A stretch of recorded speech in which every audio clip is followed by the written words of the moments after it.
Hi, I'm Alan Kraszewski here in our ABC 7 newsroom, and here's what's happening on this Tuesday afternoon. We got a bit of a break from this latest winter storm. About 4 to 5 inches of very wet snow fell across the Chicago area. The city has its full fleet of plows and the salt spreaders out there. They say they'll be hitting the side streets this afternoon. Let's go right to Mike Kaplan with our forecast. Mike?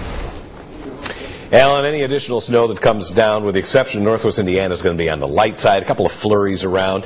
Generally, though, improving weather conditions. Sunshine breaking out. It'll be chilly. Temperatures falling through the 20s. North winds at 15 to 25. As I mentioned, that lake effect snow targeting Porter counties and points east, where you could pick up a quick 4 to 6 inches of additional accumulation, especially tonight and early tomorrow.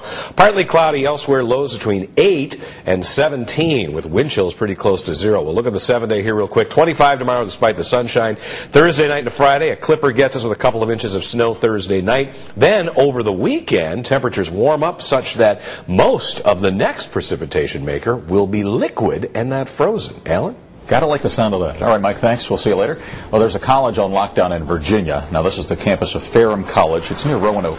The campus was alerted after there were reports of a man who was seen with a gun. Now, no shots were fired. No weapon was found. Police are still investigating what happened there. The classes, though, have been canceled for today. At Northern Illinois University, the first athletic event will be held since those 5 students were killed back on the 14th. Men's basketball is playing Western Michigan tonight. The students are now back, of course. They're in their second day of classes. There are extra security guards and counselors on the campus there at NIU. Here's the latest on the race for the presidency today. Senator Barack Obama gets the endorsement of a former presidential candidate. Senator Chris Dodd from Connecticut made that announcement in Cleveland. Dodd is also a superdelegate. That means he's able to cast his vote for whomever he wants at the party convention, so that's good news for Barack Obama. Now, Obama and Hillary Clinton will face off again tonight. They're having another debate. This is the last debate before the crucial primaries coming up in Texas and Ohio next week. The rhetoric between those two candidates has been pretty heated lately, so we'll see if that carries over to that debate tonight.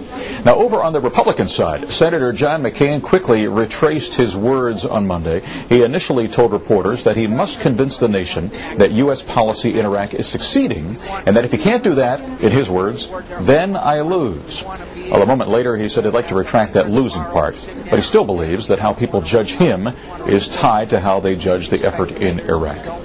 And back here locally, well, it's long been suspected but now confirmed. A federal judge says that the person who's identified as public official A in the case against fundraiser Tony Rezko is Governor Rod Blagojevich.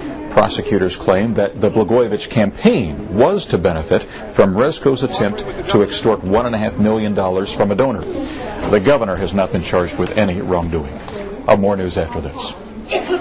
This web brief is brought to you by Comcast. Get Comcast digital voice home phone service with unlimited nationwide calling. 12 popular calling features plus voicemail you can check online, all for one low price. Call 1-888-4BEST-TV today. Looks like there's another musical inroad in the relationship with North Korea. The New York Philharmonic played in the North Korean capital yesterday, and North Korea Symphony will play in Britain in September. But now comes word that Eric Clapton has been invited to perform in North Korea. That'd be the first time the communist nation has invited a Western rock star to play. Reportedly, the North Korean president's son is a big Clapton fan. Clapton has agreed in principle to this concert. It may happen sometime next year. Be sure to catch all the day's news right here on our website. You can do that 24/7. And we'll see you this afternoon on ABC 7 News starting at 4. I'm Alan Kraszewski.